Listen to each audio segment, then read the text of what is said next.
may babalik pang kahapon.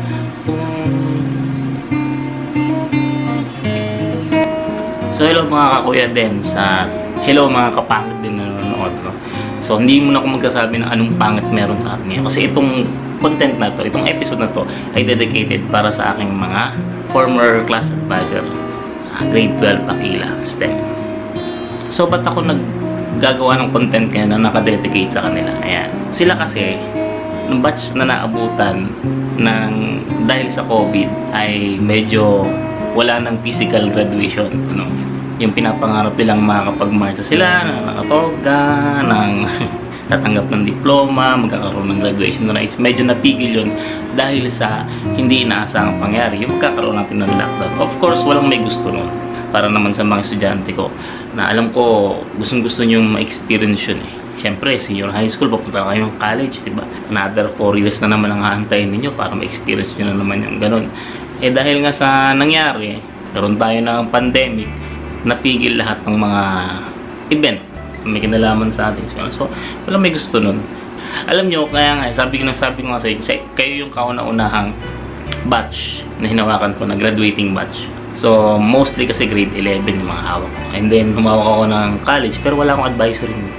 Sa akin, nung unang-una kong malaman na ang hawakan ko sa batch 2019-2020 ay graduating batch, medyo excited na, parang somewhat challenging kasi syempre graduating. Noon ayoko kumawak ng graduating class kasi alam kong maraming aasikasuhin. Then nung nagkita-kita tayo, there's something powerful. Ewan ko. Siguro dahil kayo yung batch na hinawakan ko after kong hospital, after kong magkasakit. So parang something like, sabi ko, may mababago. May nabago naman talaga sa approach ko sa inyo. So there's something magical. Actually nga, di ba, sa kauna-unahang pagkikita natin, kayo lang yung unang-unang class advisory ko na may picture ka agad sa unang araw ng pagkikita. Promise yun. Hindi yun nangyari sa ibang mga student ko, sa mga ibang class advisory na nahawakan ko. Alam nyo, kung kwentong Aquila lang naman ang pag-uusapan, sa lahat ng mga nahawakan kong advisory class, kayo yung may pinakamaraming kwento na may kwento ako sa mga susunod na magiging estudyante ko kung tutuloy ako sa pagtuturo. So kasi sa inyo ko na-experience yung, ayun nga, yung unang araw pala ng school, may class picture na kagad tayo, no? Kayo rin yung batch na nahawakan ko after kong magkasakit na. So yung dati kong approach na bago na, hindi na ako katulad ng dati. Tapos kayo nga rin yung unang-unang graduating batch na nahawakan ko. Although naging estudyante na kayo nung grade 11 pa, sa hawak kayo sa iba't ibang klase. Maraming first ang na-experience ko sa inyo. First time akong sinorpresa sa birthday ko, sa inyo yung nangyari. Ayan. Walang ibang nakagawa nun sa akin sa ibang advisory class ko. May mga student ako nung nahawakan ng college, ng aking nag-ano pa, tawag dito, nag-i-student teacher pa. Yun. Kaya lang, hindi nila ako na-surprise na gawa ng habang nagpe-prepare sila. Nandun ako sa may pinto, hindi nila alam. So, kayo lang yung kauna-unang bumadrip sa akin ng araw ng birthday ko, kunwari. Tapos yun pala, meron kayong gagawing surprise. Kayo rin ang kauna-unang student ko na may ganito. Hindi yan alak. Ito yung ating time capsule. Sabi ko sa inyo, 5 years bubuksan. Hindi ko pa pinubuksan to.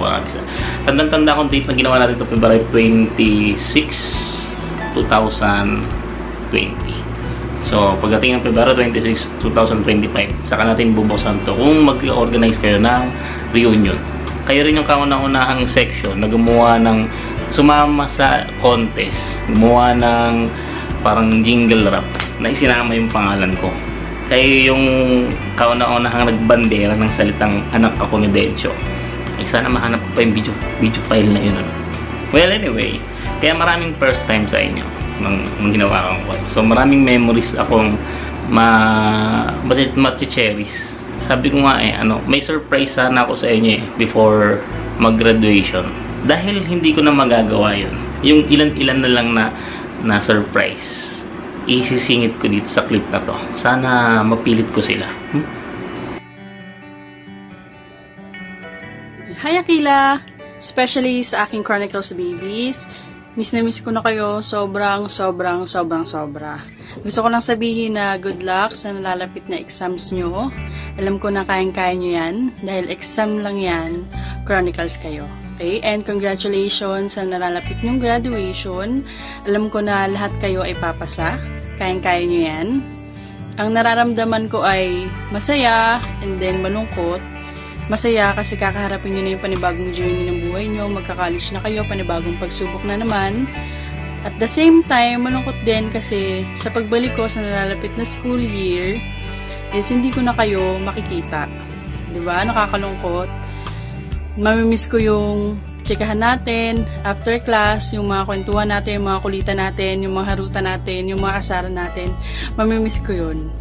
Ha? Good luck sa inyo. Kayang-kaya nyo yan. And huwag nyo kalimutan na palagi mag-pray dahil hindi niya kayo papabayaan. Okay? Miss na miss ko na kayo, Chronicles. Bye! Hi, Akila! Congratulations! Happy graduation! Especially sa mga taga-Daniel. Hi! So, yun yung ilang surprise ko sana. Nag-video yung mga ilang naging teacher nyo ng grade 11 para batiin kayo sa inyong graduation. Maraming pa sana yan eh. Kaya lang, siyempre, nag-start akong mag-filming and then biglang nawala na ng pasok. Tsaka napaka-busy ng time na yan. Kaya ilan lang. Si Mom Lodge, si Mom Jane, yung mga una kong nakuha na ng video. Yun yung una kong surprise para sa inyo. Para sa inyo sanang graduation. Marami man akong kwentong babaunin sa inyo. Marami rin namang mga sad moments tayong magkakasama. Ang ginawang tula ni June, yan, first time yon na may gumawa ng tula sa akin. Pahinga pala akong kopya. Meron ako kopya lang nun sa video eh. June, kung nakapanood mo to. Marami siguro akong mati-cherish. Actually, simula nung nagkaroon ng lockdown, na-miss ko rin kayo. Na-miss ko rin yung mga bonding moment. Buti na lang, at the end, di ba tapos na tayo mag-exam, may mga bonding moment tayo, nanonood tayo ng mga inspirational movie na kasi gusto kong mapanood yung mga ganun na madala ninyo sa inyong mga buhay. Hindi ko alam kung na-fulfill ko ng buo yung pagiging advisor ko sa inyo. Diyan kasi laging iniisip ko, alam ko hindi ako perfectong teacher. Hindi ako parent type na teacher. Ang inaano ko lang is yung trabaho kong teacher, yun lang ginagawa ko sa inyo. Kaya siguro hindi nagugustuhan ng iba talaga ang approach ko. Hindi ko rin alam kung yung inyong satisfaction na inaantay sa isang advisor ay nagawa ko sa inyo. Alam ko naman na hindi lahat ng nasa Akila gusto ako. Kaya natin may iwasan yun eh. You cannot please everybody naman. Pero nagpapasalamat pa rin ako na naging part kayo ng aking teaching life. Gusto kong simulan sa ganito. Yung inyong graduating message ko para sa inyo. The moment na pumasok yung malapit ng mga month, lalang kung parating na yung month ng inyong graduation, ini-imagine ko na yung sarili ko na nandun ako sa stage, tinatawag kayo isa-isa para sa inyong graduation at na didistorbo ako sa ingay ng aso. Anong oras na? Kahol pa rin ang kahol. Anyway, kaya talagang actually pinapractice ko yun, hindi nyo alam. Kasi gusto kong tawagin kayo na proud ako na kayo ay graduate na. Yung moment kasi na yun is very special to me kung nangyari man yun. Kasi nga, parang, ito na yung end point ng tiniis natin sa loob ng isang school year. Tinatawag ko na kayo at kayo ay malaya na sa aking feeling, mga ganun. Parang, hanggang sa imagination, sabi ko, wow, ang sarap ng pakiramdam na tinatawag mo na sila kasi graduate sila. Well, anyway, hindi nangyari. Kasi nga, magkaganon pa man, hindi ko kayo tatawagan dito. Kahit tayo ng maraming oras pag ginawa ko yun. Alam kong ang hindi ko magagawa sa moment na yun, ay meron akong inisip pala na dapat gawin before kayo sumalang sa kasi alam po iipunin ko sa classroom. Siyempre, magbibigay ako ng words, encouragement, motivation, or ano pa man. Dahil hindi ko nagawa doon, dito ko gagawin. Kaya ginagawa tong video na to. Para naman sa inyong pagtatapos, hindi ko na pahabain, isang malaking congratulations at nakasurvive kayo sa senior high school. Marami nagsasabi na ang senior high school daw ay parang somewhat nagpahaba lang ng na nagpahaba lang ng inyong basic education. In other point of view, kung ako tatanungin, it's a thing na ihahanda kayo mas matured para sa next step ng buhay ninyo.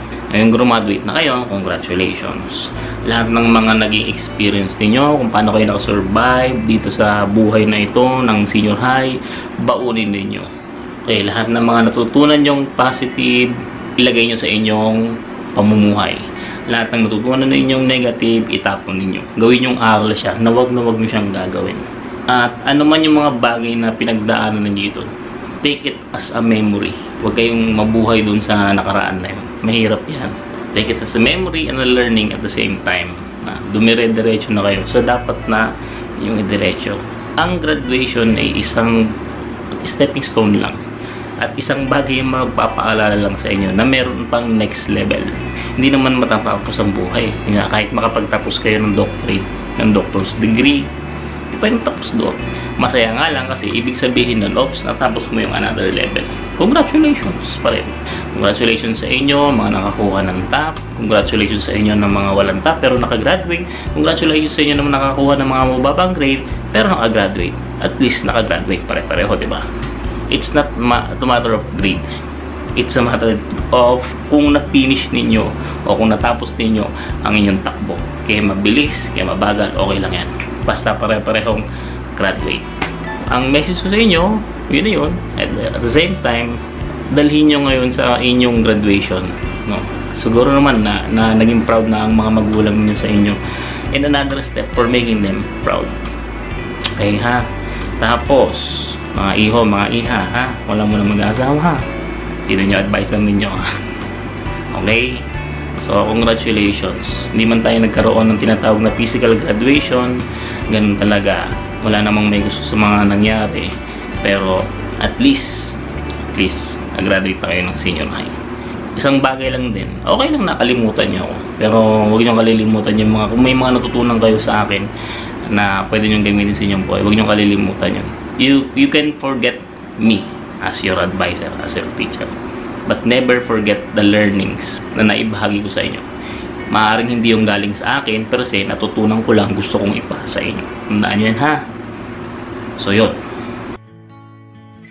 So maraming salamat sa mga memories. Maraming salamat sa kulitan, sa iyakan. Kayo lang ang advisory class na nagpaiyak sa akin. Salamat sa mga concerns, especially sa mga lagi nagpapalasa about health. Salamat at lagi kayo nagtatanong kung kailan kayo magkakaroon ng nanay. Pasensya sa mga pagkakataong sungitan ko kayo. Pasensya sa mga pagkakataong napagalitan ko kayo. Pasensya sa mga pagkakataong kailangan nyo ako at wala ako doon. Hindi ko alam kung bakit. Alam ko may mga ganong pagkakataon. Alam ko may mga pagkukulang din ako sa inyo bilang inyong advisor. Hindi ko yun itatanggi. Pasensya. So sa mga pagkakataong ito, dito na nagtatapos ang aking pagiging teacher sa inyo. Pwede nyo akong maging isa sa mga guide ninyo. Nasa sa inyo. Kung kayo ay makikipag-usap pa rin sa akin, okay lang yan, walang problema yan. Kontakin nyo lang ako, it's just a click away. Kung meron kayong gustong mga ikwento, dahil wala kayong kwentuhan, okay lang naman sa akin. Kung meron kayong mga gustong itanong, wag lang math, di ako magaling dyan. Wala lang magpapaturo ng thesis. Sisingilin ko kayo. Ibang level na yan. Well, anyway, napahaba na yata yung mga sinasabi ko dito, no? Ito lang naman ay isang dedicated content para sa inyo kasi alam ko na mahirap na magkita-kita tayo ulit ng buo. Lalo ngayon sa sitwasyon natin. Mag-iingat kayo kung saan man kayo naroon. Huwag matigas ang ulo. Kung hindi na kailangan lumabas, huwag nang lalabas. Sundin ang mga magulang. Huwag niyong kalilimutan din yan. Importante yan, lalo ngayon sa mga panahon na ito. And huwag masyadong madrama sa SOCMED. Huwag masyadong magpadala sa mga bagay na alam nyo, umalam kayo. Ayan. Both sides. Huwag kayo nakatingin sa isang side lang. Ayan. Ang pagiging tunay na madunong, inaalam ang both sides. Saan pa ba? Wala na akong masabi. Naaminin ko, namimiss ko rin kayo. Namimiss ko rin yung kakulitan nyo. Lalo na yung mga karaniwang mga kasama ko. Namimiss ko rin mga kakulitan ninyo. Kahit minsan nakakapikon. Iba kasi, Paul. Hopefully, in the future, magkita-kita tayo ulit. Kamustahan. Gusto ko lang sabihin, magkape-kape, di na pala ako nagkakape. Pero mag-tsa-tsa. Kamustahan lang. Ano na bang nangyari sa inyo? Maybe not 2020. Malabo siguro mangyari yun. Kung okay na lahat, 2021, pwede. So, I hope lahat kayo nakapag-enroll ng college. Ano lang masabi? Basta, ang masabi ko lang sa lahat ng mga naging advisory ko, kayo ang may maraming memories akong mapabaon. So, yun lang siguro. So, supportahan nyo naman yung channel. Sabihin mo yung insert ng gano'n. Ano. Yun lang. Maraming salamat. Grade 12 Aquila. STEM Strand. Sa hinaba-haba ng gusto kong sabihin, eto isa sa mga gusto kong sabihin na at hindi ko nasabi nung ano dahil hindi tayo nagkita-kita. Okay? So, this is your Sir Dennis Abinido signing off as your advisor. O, diba? Yun. Pero hindi ako nagsa-signing off na makialam sa inyong buhay para may click kayo. So, salamat, no? Baka magkaiyakan pa tayo. Kung meron kayong gustong sabihin, i-comment nyo lang sa comment section. Okay, hindi ako magpapasalamat ng mga individual na tao kasi baka may mag-selos eh. Pero kung sino yung mga lagi kong kasama, nakakausap, personal, virtual, alam nyo kung sino kayo. Lalo na yung mga nagkukwento sa akin, mga humihingi ng payo, at yung mga nakakalaro ko dyan, alam nyo na yun. Hindi ko na kayo iisa-isahin pa, alam nyo na kung sino kayo. Ayoko kasing maging parang special na ngayong section nyo. Gusto ko manatiling as ganun. Again, congratulations sa nakakuha ng top, sa hindi nakakuha ng top, sa may mga mababang grado, pero pare-pareho nakagraduate. Congratulations. Okay? So, hopefully, hanggang dyan na lang muna. Papahaba naman. Okay? So, dyan po nagtatapos ang aking video dedication para sa aking class advisor. Salamat. At kung napanood nyo na to, syempre, pakilike na lang ang aking videos. Sa mga hindi pa nakasubscribe, mag-subscribe kayo. Okay? So, this is Kuya Dens, mga kapangit. Salamat. Signing off. Panahon ng pagkakataon, may babalik pa ang